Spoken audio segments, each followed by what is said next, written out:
This house in Seattle, Washington is listed at $699,000, and we're going to be walking through a real mortgage quote to answer the question, how much income would it take to buy this house? If you went to go get pre-approved with a lender, would they pre-approve you based on your income to buy this house specifically? So we'll look at two different scenarios because obviously it's going to depend on your down payment. So we'll look at one scenario where you're putting 10% down and one scenario where you are putting 25% down. So in each of those scenarios, we'll walk through what your monthly payment might look like. We'll walk through how much cash you would need to bring all in with closing costs and your down payment.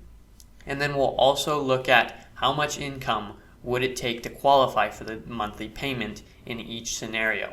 Now, one question I keep getting, one comment I keep getting, you can see here on the screen, is things like, this is terrible financial advice. Your monthly payment should never be this high of a percentage of your income. And so I will address that at the end. It's something I have addressed a few times, but it is a comment that keeps coming up, so I will address that as well. So the quote we're going to be looking at is a real mortgage quote. We are a local mortgage broker based in Bothell, Washington. My name is Landon Buto, and I work with Cleveland Street Mortgage, so it is a real quote. That doesn't mean these are exact numbers that you're going to end up seeing. It's not an exact interest rate that you're going to get. It's not an advertisement for the interest rate, but it will give you a good idea of where we're at, and hopefully a better picture than just looking at an online mortgage calculator. So let's go ahead and look at the quote. All right, so real quick before we look at all the numbers on here, one note is I am assuming a credit score of 740. If you're, obviously if you're a little bit higher, then maybe your pricing is going to be a little bit better. If you're a little bit lower, then maybe a little bit worse. But if you're close to 740, if you're in the 700s somewhere, it's not going to be drastically different. If you're down in the 600s, or specifically, definitely if you're below 620, that's going to be a very significant cutoff. But if you're in the 600s, it definitely will be affected. If you're in the 700s, it's going to be relatively close. And the purchase price, again, is $699,950. If that is, that's just kind of normal to me. That's our area. That's the greater Seattle area. And so even though this is only, a few beds, few baths, it's a very small house, that's a pretty normal price point to me. If you're in an area where things are cheaper or even more expensive, I'd be curious to hear about that in the comments. So let's go ahead and look at the monthly payment. So again, the two scenarios here on the right, this is the 10% down scenario. And on the left, this is the 25% down scenario. So that leaves us with a loan amount here in the 10% down scenario of $629,955. Pretty hefty loan amount. And here, $524,963. Still a large loan amount, but significantly smaller. So let's look at the monthly payments, see how they're different, and look at why they are what they are. So here in the 10% down scenario, monthly payment of $5,019. Hefty monthly payment. Here are the components of that. Four components. You have homeowners insurance of $150. That is an estimate. It's not an exact number. However, it should be a pretty good average. It is a pretty good average for what we see come through in this price point in this area. So it would likely be somewhere around there. However, homeowners insurance is going to vary a lot depending on who your insurance provider is and what their pricing is and what your coverage is. So that will vary a little bit, but that's a pretty good estimate for the initial numbers here. $462 a month for taxes, and that is the actual number drawn from the county website for 2024. So that is the number you should expect on this place. And then mortgage insurance, this is because we put less than 10% down. So we have mortgage insurance to pay. And, I don't know if I said less than 10%. We put less than 20% down. So we have to pay mortgage insurance. Now, one thing you'll sometimes hear on mortgage insurance is never buy a house if you have to get mortgage insurance. Never buy a house for less than 20% down. Because you're wasting $110 a month. You're just throwing it away. You're not going to get that back. That's not going into equity. And yes, mortgage insurance is a fee, 110 months $110 a month is it's a significant expense to be aware of. But I think that rule is pretty silly just as a universal to say never get mortgage insurance. I think it's important to quantify it, see how much it is, and compare it to what your alternatives are. Because if your alternative is if you're gonna wait until you can get to 20% down, and that's gonna be another 5 years at least, then wasting, quote unquote, throwing away, quote unquote, $110 a month for mortgage insurance is much better than throwing away $2,000 a month for rent, if that's what your alternative is. If you can live for free and it's only going to be another year, if you can live rent free somewhere and it's only going to be another year until you can hit 20% down, maybe that's another question. But it's just important to quantify it and compare it to what your alternative is. So in this case, we did have mortgage insurance. We don't over here. And then principal and interest is the last component of this monthly payment, with just $4,297. And that's a function of your loan amount and your interest rate. We'll talk about that in 1 second. Let's look over here at this monthly payment for the 25% down scenario. So monthly payment for 25% down, we ended up with $4,193. And the components, now there are only 3 because we hit 20% down. We don't have mortgage insurance. And the components are homeowners insurance, taxes, which are both the same because those are dependent on the house. They're not dependent on the loan or the loan structure. And then principal and interest is the last component, which is $3,581. Now, principal and interest in both sections is just a function of the loan amount and the interest rate, which both of these came back as 7.25% on the interest rate. Sometimes you'll see a pretty significant difference, or at least some difference, some improvement in your interest rate if you can go from, say, 10% down to 25% down. Sometimes even 20% down to 25% down, you'll see an improvement in your interest rate. It depends on a lot of different things that I'm not going to get into right now, but at this time, we ended up with the same interest rate in both situations. That interest rate, 7.25, is, again, it's not an advertisement. This is not the exact rate you're going to end up with. However, it's a pretty good estimate for where we're at in this kind of scenario at the start of April. It's actually closer to mid-April now. So it's a pretty good idea of what we're looking at right now. It's not the exact number you're going to have, though. This is an interesting section right here, points and credit.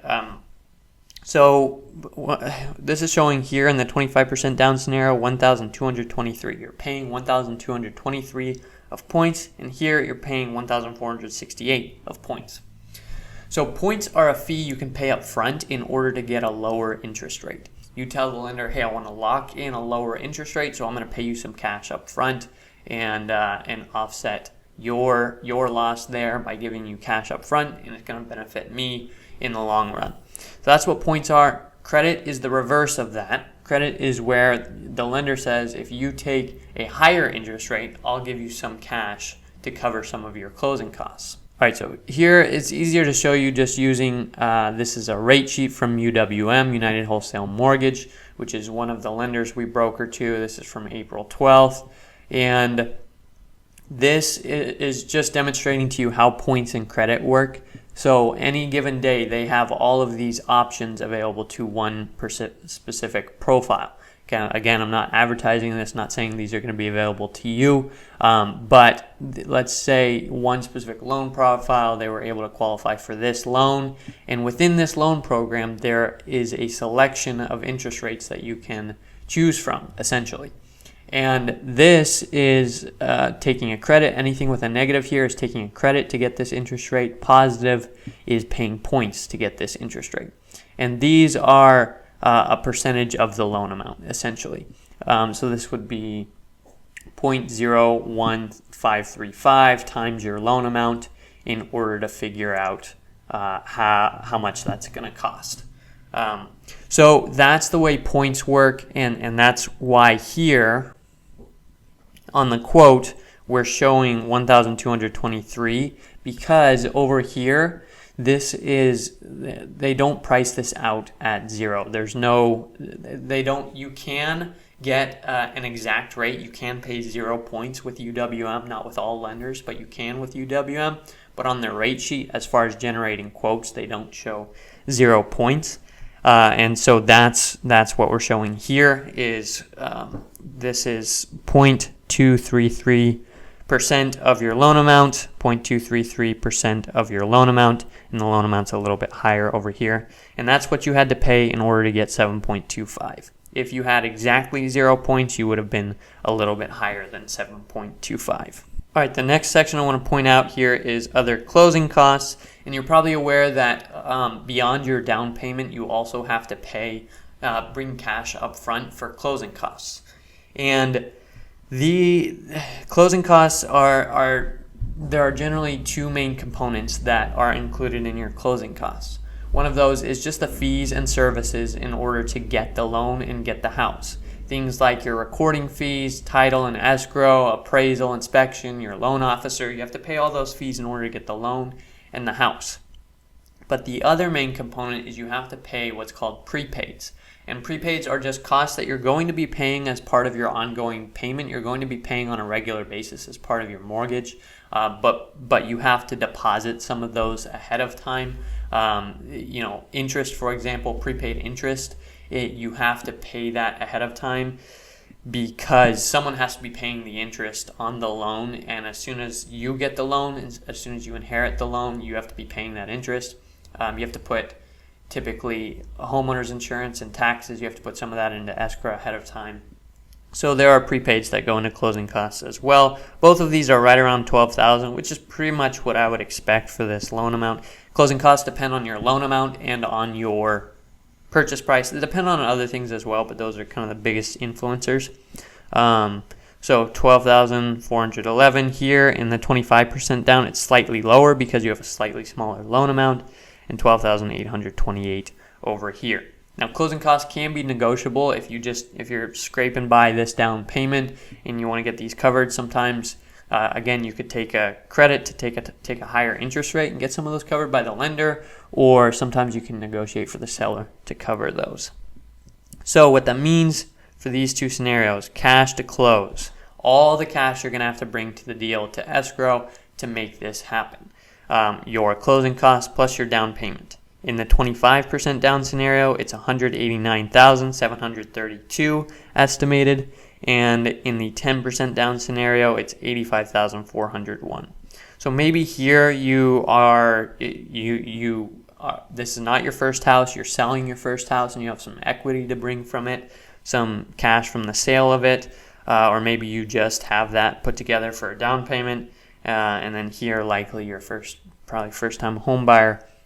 Just getting to the point where you can put 10% down. All right. So the question we talked about at the start: how much income would it take to qualify for each of these scenarios? If you make $80,000, could you qualify for this? If you make $100,000, could you qualify for each of these? If you make $150,000, could you qualify for each of these? Now, I'm going to answer that, but before I answer that, I want to be clear about what I'm answering. Again, I've gotten this comment a few times, which I probably will keep getting, which is fine, that this is bad financial advice. You should never let your monthly payment be even close to 50% of your monthly income. This is just a terrible idea. It should be no more than 25% of your monthly income.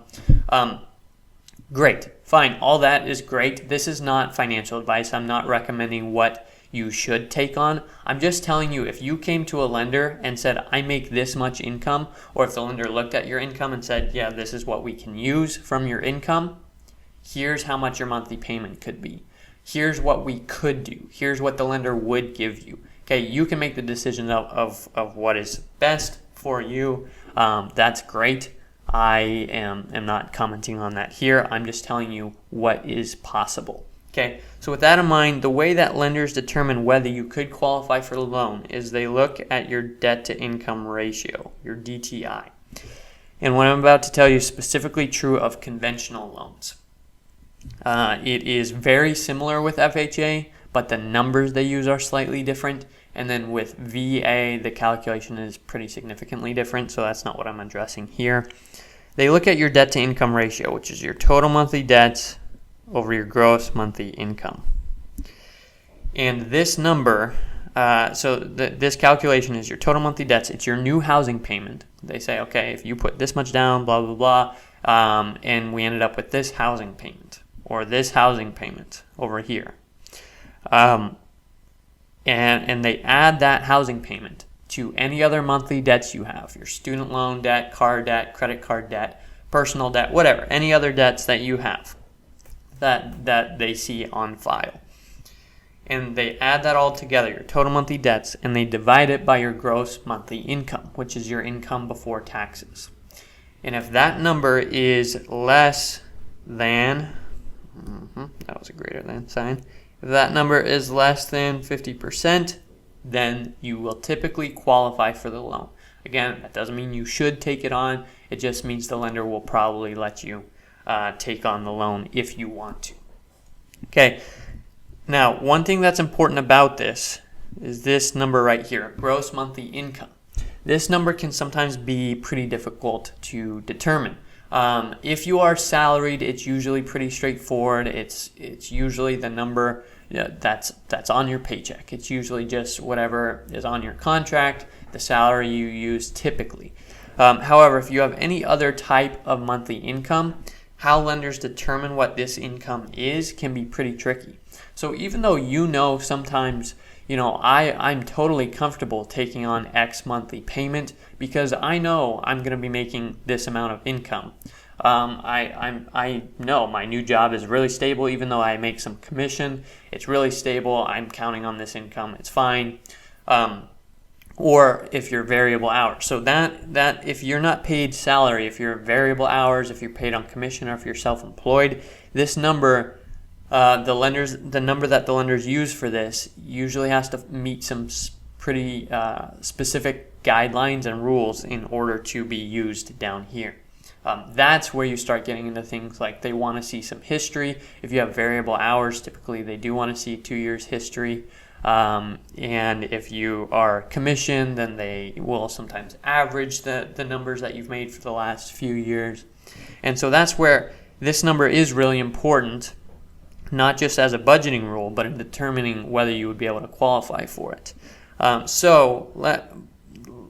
We're going to look at what number this would need to be in order to qualify for these two loans. And in order to do that, we're going to assume you have no other debts. If you do have other debts, you can just add them into this top number. I'm just going to use the housing payment for this top number. But if you have other debts, you can just add them in and before you divide, and then divide and see if it would work. So in order for this monthly payment to be less than 50% of your gross monthly income for this 25% down scenario, you would have to be making $8,386 per month, which is $100,632 per year. Okay, this number needs to be $8,386. Again, that doesn't mean that's your household income. Maybe you and your spouse together are making $200,000 a year or $150,000 a year, and that's money you can count on. But this number in the eyes of the lender needs to be $8,386 per month. So if you're salaried, if all of that income you're counting on is salaried, then it's pretty much going to be the same for the most part. If it's other income types, that might vary. And then in this scenario here, you'd have to be making obviously quite a bit more, $10,038, which is $120,456 per year. This is per month. Okay, so that's how much income you would have to be making in order to qualify for this loan for this house. If you can bring a larger down payment, if you can bring 50% down or 60%, whatever, if you can bring a larger down payment, obviously the loan amount is going to go down, which means the monthly payment is going to go down, which means your required qualifying income would go down. I hope that's helpful. If you want to get a look at a quote that you are looking at, or a quote on a house that you are looking at, a look at your income to see how much of it would be usable, to see how much you could qualify for. We'd love to talk with you. Again, Cleveland Street Mortgage is based in Bothell, Washington, but we do loans in Washington and Idaho, and we love working with new clients. We work hard to serve as advisors and not just be a place where you can come say, I want a loan, and we give you whatever works best for us, whatever's easiest, whatever makes us the most money. We don't want to do that. We want to advise and serve you well. I work closely with my dad. My dad is the designated broker at Cleveland Street Mortgage. He's been doing this for almost 30 years and just has a ton of experience, and he's involved in every loan that comes to Cleveland Street. And you can check out, if you want to see what other people's experiences have been like working with Cleveland Street, all of our information is in the description below. All of our contact information is there as well. Feel free to reach out to us.